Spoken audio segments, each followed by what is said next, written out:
तो इसको करने के पीछे सिर्फ एक ही कारण था कि नौकरी करने के साथ साथ टीचर को कुछ न कुछ तो करना ही था। तो मुझे कुछ न कुछ करना था, तो टीचर के पास सबसे बेहतरीन ऑप्शन होता है कि वो ट्यूशन क्लासेस चलाना शुरू कर दे, कोचिंग शुरू कर दे। तो अगर जो कोचिंग नहीं करेगा तो कुछ और करेगा। तो मेरे मिलने वालों में कुछ रिश्तेदार थे, वो बुलेरो चलवाते थे, तो बढ़िया इनकम आती थी। किसी को लगा कि कुछ और कर लेते हैं, कोई भैंस को रख लेता है, कोई गाय रख लेता है, दूध का काम शुरू कर देता है, और ज्यादातर टीचर्स हैं कोचिंग का काम शुरू कर देते हैं।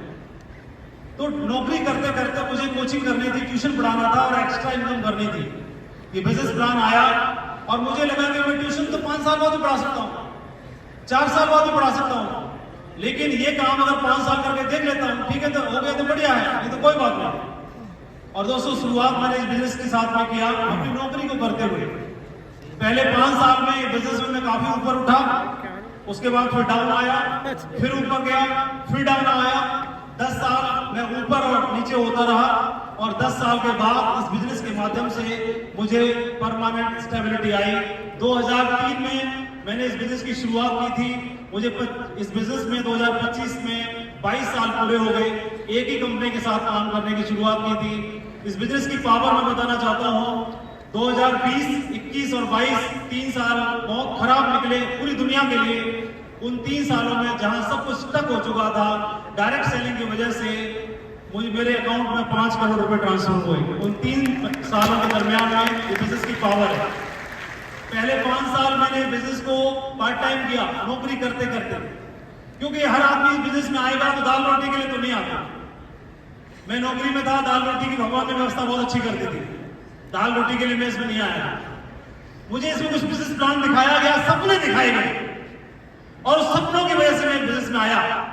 ट्यूशन पढ़ाना मेरे पास एक विकल्प था और वो सेकेंडरी विकल्प था। अगर ये नहीं हुआ तो वो कर लूंगा, लेकिन मेरे दिमाग में ये बात भी थी, मेरे अपलाइन ने सिखाई कि माधव जी 5 साल के बाद तुमने सोचा कि ये नहीं हुआ तो ट्यूशन पढ़ा लूंगा, तो लेकिन पहले 5 साल ये बिजनेस करना कैसे है, ऐसे करना है, ऐसे करना है, ऐसे करना है कि हो ही नहीं, या ऐसे करूं, ऐसे करूं, ऐसे करूं कि हो ही जा।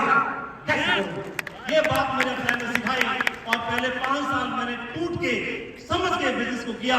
मेरे को इस बात समझ में आई कि बिजनेस में सफल होने के लिए 10,000 लोगों को नहीं समझाना पड़ता।